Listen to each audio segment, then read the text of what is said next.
بسم اللہ الرحمن الرحیم۔ السلام علیکم۔ اولاد کے رشتے کے لیے مجرب عمل، یہ سورہ نمل کی آیت نمبر 62 ہے۔ امن یجیب المضطر اذا دعاہ ویکشف السوء۔ اگر آپ کو اپنی اولاد کا رشتہ نہیں ملتا تو اٹھتے بیٹھتے مذکورہ آیت کا ورد جاری رکھیں، انشاءاللہ بہت جلد اس کے ثمرات دیکھیں گے۔ اگر آپ کی اولاد کا رشتہ نہیں ہوتا ہے تو آپ اس آیت کریمہ کا ورد یعنی چلتے پھرتے آپ اس کو یاد کر لیں اور چلتے پھرتے اس کو پڑھتے رہیں، انشاءاللہ بہت جلد رشتہ مل جائے گا۔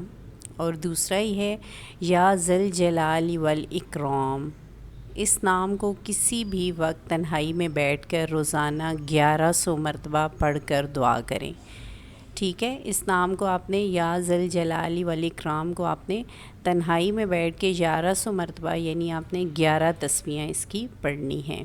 اور تیسرا ہے ربی انی لما انزلت الی من خیر فقیر، یہ سورہ قصص کی آیت نمبر 64 ہے۔